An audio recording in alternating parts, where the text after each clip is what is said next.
So I used to think that being able to go where you want and do what you want, wear what you want, and not have to answer to anyone was freedom.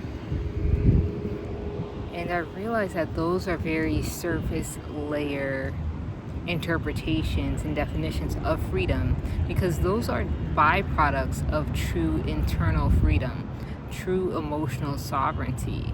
And when I look into the world and I see people that I'm like, wow, like they're really embodied. They have a high level of self-respect, a high level of knowing with their own divinity, their own passion, purpose, and mission. They are exuding quite literally sovereignty and freedom. But where does that come from? Many may believe, and I was one of these people too, that sovereignty and freedom has to come from an outside source. Either someone has to grant you that, or that a benevolent being in the sky gives you that sovereignty and freedom. But as I continue to learn to view the world from the inside out instead of the outside in, that helps me dismantle illusions. And it helps me become more aware of patterns. So I still feel like I'm not completely free from emotional loops and internal turmoil and triggers. However, I am a lot more aware. And that's why I love the act of creating. I love the act of writing because it helps me to digest different aspects of myself in certain times and spaces. And I may never know, I won't ever get this time and space again. And that's don't have a tripod with me, y'all. And that's what makes it so beautiful. So when I think of emotional freedom, emotional sovereignty, that's not allowing external factors to dictate my internal state. Not allowing external factors to dictate your internal state. This is simple, but it's not easy. It's really not easy, especially when you have come from a space of very reactionary, like seeing a lot of reactionary type of responses, or being around people who don't take moments to pause and listen and elevate their approach to whatever decision they're about to make next. And so the more that I understand the power in not allowing these outer triggers to have a hold on you, that's where the key is. That's where the sovereignty lies. And so it's not to say that you'll never be triggered in your life. Like, trust, like the triggers will diminish. The amount of triggering will diminish. But it's not to say that you'll be completely healed and never have a trigger. Because healing is a spiral.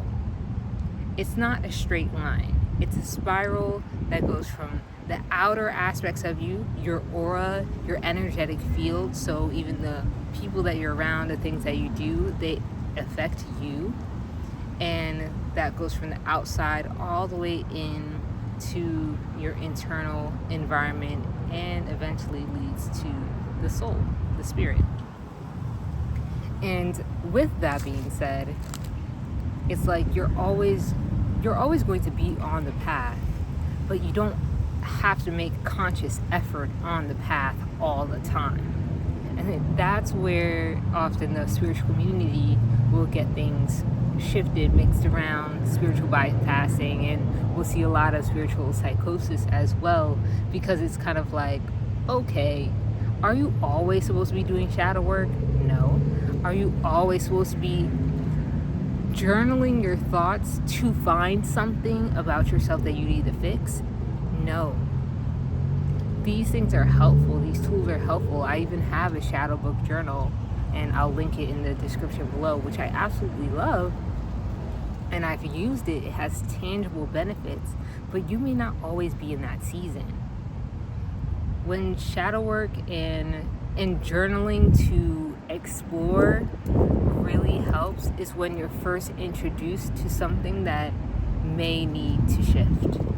Whether it's a continuous trigger for yourself, you're wanting to deepen your relationship with yourself, and so writing can help that, because writing uses a different aspect and part of your brain than speaking.